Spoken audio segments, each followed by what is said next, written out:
When It Rains. Does just saying "oh my god" over and over again constitute a review? And on the off chance it doesn't, I will say a little bit more. There will be spoilers in this review, though I will be trying to keep them light this time, as this really is an episode that everybody has to see for themselves. This episode left off maybe a few days after Catch and Release. Peridot's been in the bathroom for a while, long enough for her and Steven to have kind of a routine, and for the other gems to have kind of a routine too. Where it looks like every time Steven goes to get ready in the bathroom while Peridot's in there, the gems just kind of stand outside and interrogate her through the door. She still doesn't trust them.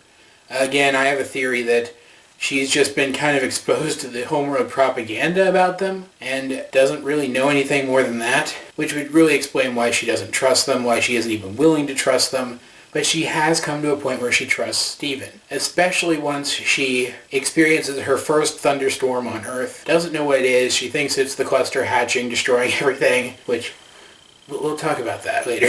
And once Steven explains to her what it is and gets her to stop being afraid, she trusts him enough to take him to kindergarten, where she has the sort of like hard copies of a bunch of her logs on the cluster so that she could tell him about it. But first I want to talk about the scene with the storm. It is beautifully done. We have Steven using this metaphor to describe how storms work to Peridot, who doesn't seem to understand Earth-like weather at all. And it's really sweet because you can see her start to calm down. Then he goes out and he's playing in the water, and she steps out into the rain for the first time. And you can just see she is starting to appreciate the majesty of this world that she is trapped on. It was really beautifully done, especially later on when you find out that Steven heard the same metaphor from his dad when he himself was afraid of thunderstorms. So you can see kind of the nature of the bond that's forming between he and Peridot as a sort of a mentor-student relationship almost, where Steven exposes Peridot to things that she may not have ever exposed herself to before, and it makes her a better person for it. But anyway, the two of them get to kindergarten, and they go back down into the Peridot Cave, whatever that location is actually called, and we learn about the cluster. We learn what the actual legitimate cluster that Peridot is so scared of, what it is, what it's going to do, and it's freaking terrifying and fantastic, and I cannot wait to see how this turns out. And that's the part I'm not going to spoil for you. That's the part you gotta see for yourself. It basically just confirmations of stuff we already kind of knew, but just having those confirmations there in front of us and knowing now that the main characters know them as well, it just kind of changes things all at once. It's a lot like how the first appearance of Peridot changed everything, and the message changed everything. But anyway, Peridot gives Steven her information. She is convinced that the two of them will be enough to deal with this. He's not. He keeps insisting to Peridot that they need the other crystal gems.